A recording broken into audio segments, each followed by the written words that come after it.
देखिए प्रश्न है, संविधान की 8वीं अनुसूची में मूलतः कितनी भाषाएं थी?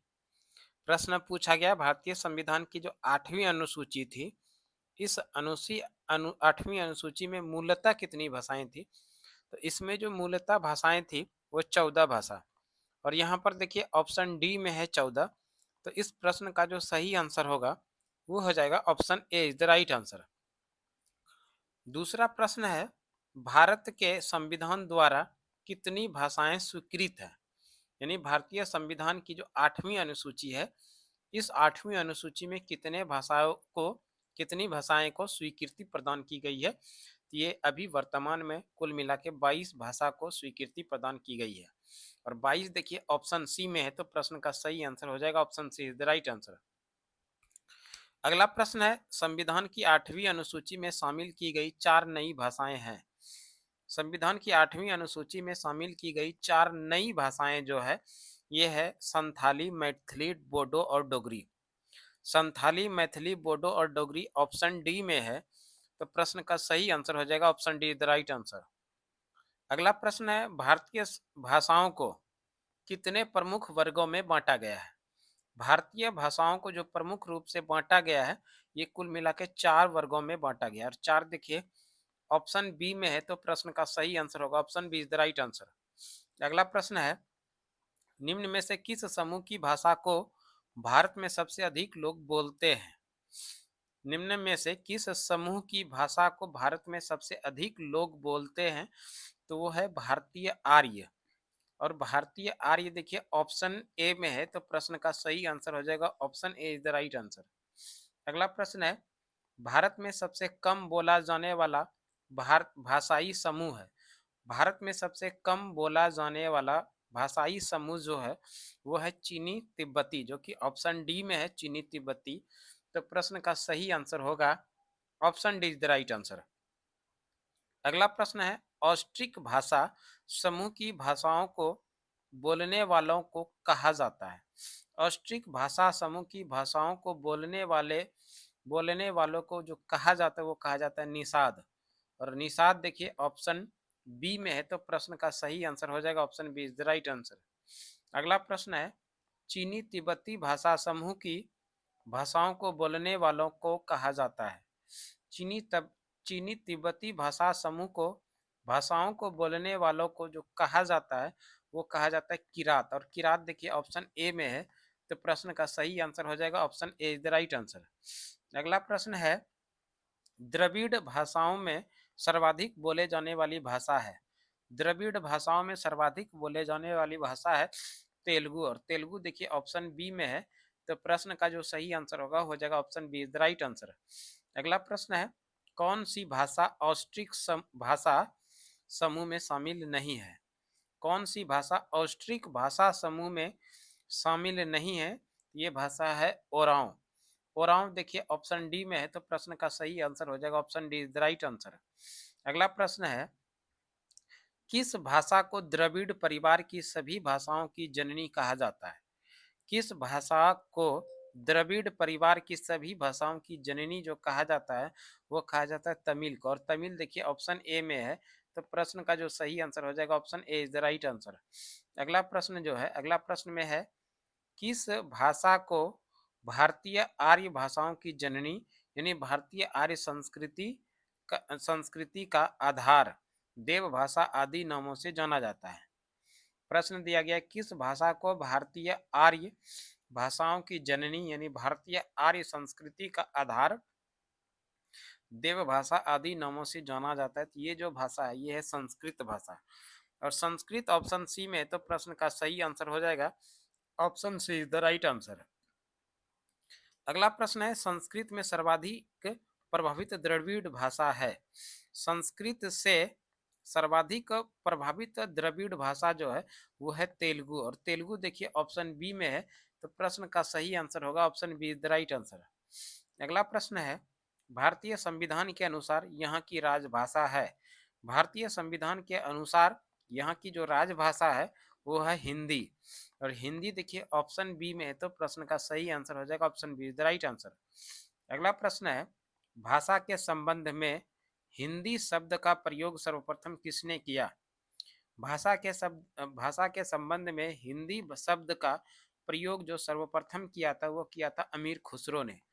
और अमीर खुसरो देखिए ऑप्शन ए में है, तो प्रश्न का सही आंसर हो जाएगा option A is the right answer. अगला प्रश्न है, भारतीय संविधान में हिंदी को कहा गया है, भारतीय संविधान में हिंदी को कहा गया है राजभाषा, और राजभाषा ऑप्शन सी में है। तो प्रश्न का जो सही आंसर होगा वो हो जाएगा option C is the right answer. अगला प्रश्न है, राजभाषा आयोग के अध्यक्ष थे, यानी राजभाषा आयोग के अध्यक्ष कौन थे? राजभाषा आयोग के अध्यक्ष थे वीजी खेर, और वीजी खेर देखिए ऑप्शन ए में है, तो प्रश्न का सही आंसर हो जाएगा option A is the right answer.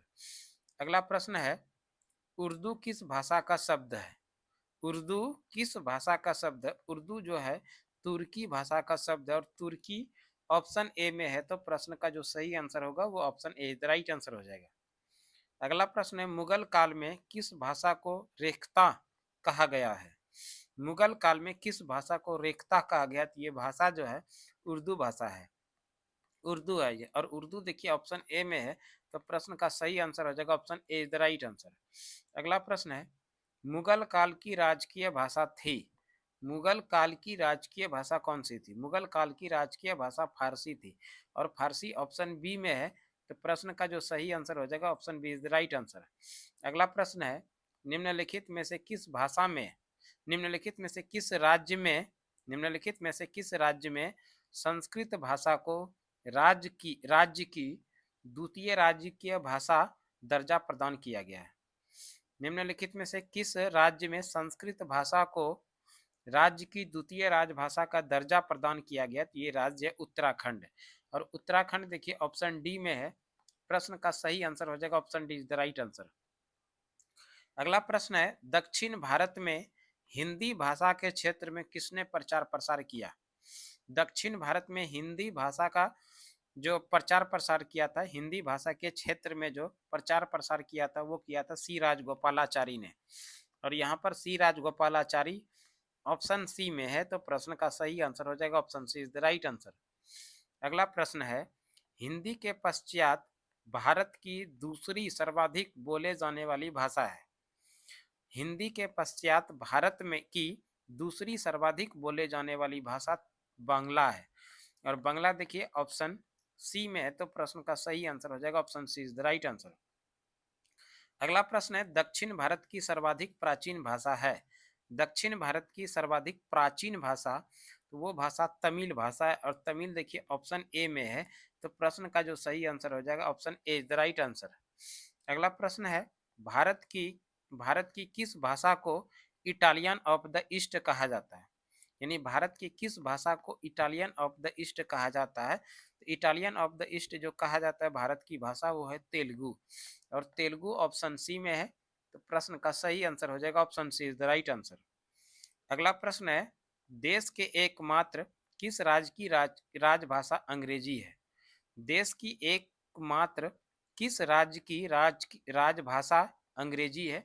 ये है राज्य मिजोरम, और मिजोरम देखिए ऑप्शन सी में है, तो प्रश्न का जो सही आंसर हो जाएगा वो हो जाएगा option C is the right answer. अगला प्रश्न है, लक्षद्वीप समूह के मिनिकॉय द्वीप की भाषा है? लक्षद्वीप समूह के यानी लक्षद्वीप समूह के मिनिकॉय द्वीप का जो भाषा है वो भाषा है महल, महल ऑप्शन डी में है, तो प्रश्न का सही आंसर हो जाएगा option D the right answer.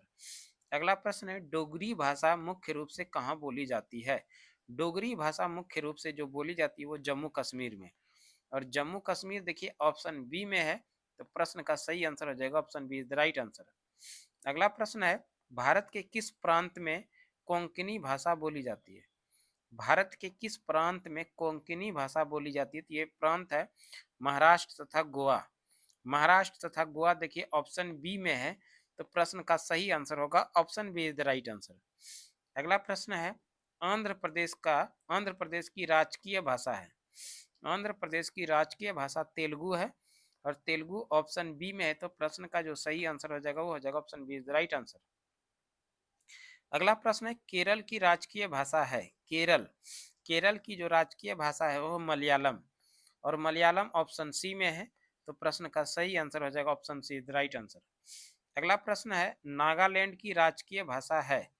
Nagaland की जो राजकीय भाषा है वो है अंग्रेजी। और अंग्रेजी देखिए ऑप्शन डी में है, तो प्रश्न का सही आंसर हो जाएगा option D is the right answer. अगला प्रश्न है, किस भाषा को केंद्रीय सरकार द्वारा क्लासिकल भाषा का दर्जा दिया गया है। यानी भारत के किस भाषा को केंद्र सरकार के द्वारा क्लासिकल भाषा का मान्यता दिया गया, तो ये भाषा है तमिल। और तमिल ऑप्शन बी में है, तो प्रश्न का जो सही आंसर होगा वो हो जाएगा option be the right answer. अगला प्रश्न है, हिंदी को राजकीय भाषा यानी कार्यालय की भाषा कब घोषित किया गया। हिंदी को राजकीय भाषा यानी कार्यालय की जो भाषा घोषित किया गया है, ये घोषित किया गया 26 जनवरी 1965 को। और 26 जनवरी 1965 ऑप्शन डी में है, तो प्रश्न का सही आंसर हो जाएगा option D is the right answer. अगला प्रश्न है, कौन सी भाषा भारतीय संविधान की 8वीं अनुसूची में नहीं दी गई है। यानी इनमें से कौन सी ऐसी भाषा जो संविधान की 8वीं अनुसूची में नहीं दी गई है, तो ये भाषा जो है अंग्रेजी भाषा है। अंग्रेजी ऑप्शन सी में है, तो प्रश्न का सही आंसर हो जाएगा option C is the right answer. अगला प्रश्न है, कौन सी भाषा ऑस्ट्रिक समूह से संबंधित है। इनमें से कौन सी ऐसी भाषा है जो ऑस्ट्रिक समूह से संबंधित है, ये भाषा है खासी। और खासी देखिए ऑप्शन सी में है, तो प्रश्न का सही आंसर हो जाएगा option C is the right answer. अगला प्रश्न है, निम्नलिखित भारतीय भाषाओं में कौन सी भाषा द्रविड़ भाषा की उत्पत्ति नहीं है। निम्नलिखित भारतीय भाषाओं में कौन सी भाषा द्रविड़ भाषा की उत्पत्ति में नहीं है, तो ये है मराठी। और मराठी देखिए ऑप्शन बी में, तो प्रश्न का सही आंसर हो जाएगा option B is the right answer. अगला प्रश्न है, निम्नलिखित में से किस देश में अधिकतम संख्या में भाषाएं बोली जाती है।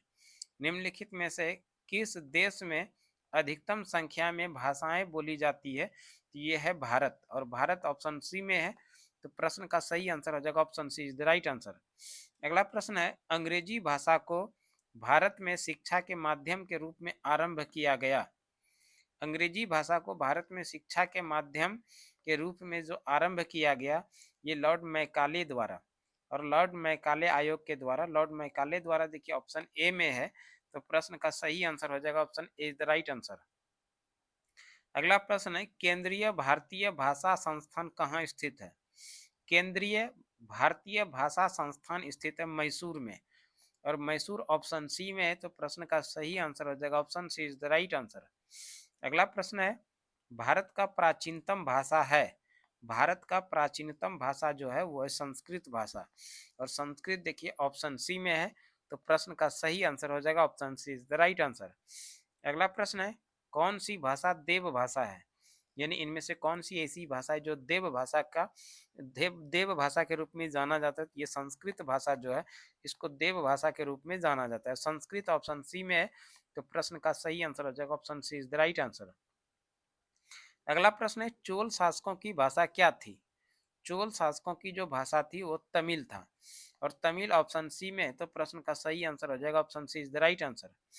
अगला प्रश्न है, निम्नलिखित भाषाओं पर विचार कीजिए और उपयुक्त में से किसको यानी किनको सरकार ने श्रेय यानी क्लासिकी भाषाएं घोषित किया। यानी कौन कौन सी ऐसी भाषा है जिसको कि क्लासिकल भाषा के रूप में मान्यता दिया गया सरकार ने, तो ये कन्नड़ है और तेलुगु है। कन्नड़ ऑप्शन बी में है, यानी क्रम की 2 में है, और तेलुगु क्रम की बात करें तीसरे स्थान पर है, तो केवल 2 और 3, तो ये जो कि ऑप्शन सी में है, तो प्रश्न का जो सही आंसर होगा वो हो जाएगा option C is the right answer.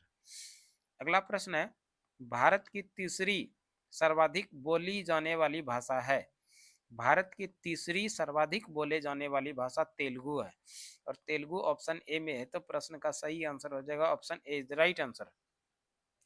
अगला प्रश्न है, निम्नलिखित देशों में से किसमें तमिल एक प्रमुख भाषा है। निम्नलिखित देशों में से किसमें तमिल एक प्रमुख भाषा है, तो ये है सिंगापुर। और सिंगापुर ऑप्शन डी में है, तो प्रश्न का सही आंसर हो जाएगा option D is the right answer. अगला प्रश्न है, अमीर खुसरो ने किसके विकास में अग्रणी भूमिका निभाई। अमीर खुसरो ने किसके विकास में अग्रणी भूमिका निभाई थी, ये खड़ी बोली। और खड़ी बोली देखिए ऑप्शन सी में है, तो प्रश्न का सही आंसर हो जाएगा option C is the right answer. अगला प्रश्न है, त्रिपुरा की राजभाषा है। त्रिपुरा की राजभाषा जो है वो है बांग्ला। और बंगला देखिए ऑप्शन डी में है, तो प्रश्न का सही आंसर हो जाएगा option D the right answer. अगला प्रश्न है, संघ शासित प्रदेश लक्षद्वीप की भाषा है। संघ शासित प्रदेश लक्षद्वीप की जो भाषा है वो है मलयालम, और मलयालम ऑप्शन सी में है, तो प्रश्न का सही आंसर हो जाएगा option C is the right answer. अगला प्रश्न है, गोवा की स्वीकृत राजभाषा है। गोवा के द्वारा स्वीकृत जो राजभाषा है तो वो है कोंकणी, और कोंकणी ऑप्शन ए में है, तो प्रश्न का जो सही आंसर हो जाएगा वो हो जाएगा option A is the right answer. अगला प्रश्न है, निम्नलिखित में से कौन से राज्य ने उर्दू को अपनी सरकारी भाषा के रूप में स्वीकृति प्रदान की है। यानी प्रश्न है कौन सा राज्य ने उर्दू को अपनी सरकारी भाषा के रूप में स्वीकृति प्रदान की है। ये राज्य है जम्मू कश्मीर, यानी केंद्र शासित प्रदेश है जम्मू कश्मीर, जो ऑप्शन डी में है, तो प्रश्न का सही आंसर हो जाएगा option D the right answer. अगला प्रश्न है, भारतीय भाषाओं में हिंदी के बाद विश्व की कौन सी भाषा अधिकतम बोली जाती है। भारतीय भाषाओं में हिंदी के बाद विश्व की कौन सी भाषा अधिकतम बोली जाती है, ये भाषा है बंगला, और बंगला देखिए ऑप्शन सी में है, तो प्रश्न का सही आंसर हो जाएगा option C is the right answer. अगला प्रश्न है, हिंदी भाषा भारतीयों का प्रतिशत लगभग कितना है। हिंदी भाषा भारतीयों का जो प्रतिशत में लगभग है वो है 40%, और 40% देखिए ऑप्शन सी में, तो प्रश्न का सही आंसर हो जाएगा option C is the right answer. अगला प्रश्न है, निम्नलिखित में से किस एक भाषा को शास्त्रीय भाषा का दर्जा दिया गया है। यानी इनमें से कौन सी ऐसी भाषा है जिसको कि शास्त्रीय भाषा की दर्जा दी गई है, तो ये है भाषा है ओडिया। ओडिया ऑप्शन ए में, तो प्रश्न का सही आंसर हो जाएगा option A is the right answer. अगला प्रश्न है अगला जो प्रश्न है, भारत के किस राज्य की भाषाएं द्रविड़ कुल से संबंधित है। भारत के किस क्षेत्र की भाषाएं द्रविड़ कुल से संबंधित है। ये भाषा है दक्षिणी क्षेत्र, और दक्षिणी क्षेत्र देखिए ऑप्शन बी में है, तो प्रश्न का सही आंसर हो जाएगा option B is the right answer. अगला प्रश्न है, महाराष्ट्र की कौन सी भाषा गंभीर रूप से लुप्त होने के कगार पर है। यानी प्रश्न दिया गया है महाराष्ट्र की वो कौन सी भाषा है जो गंभीर रूप से लुप्त होने के कगार पर है। ये भाषा है दिमासा। दिमासा ऑप्शन डी में है, तो प्रश्न का सही आंसर हो जाएगा option D the right answer. अगला प्रश्न है, इनमें से कौन सी भाषा द्रविड़ भाषा परिवार का भाग नहीं है। इनमें से कौन सी भाषा द्रविड़ भाषा परिवार का भाग नहीं है, तो ये है कोंकणी, और कोंकणी ऑप्शन डी में है, तो प्रश्न का जो सही आंसर हो जाएगा option D the right answer.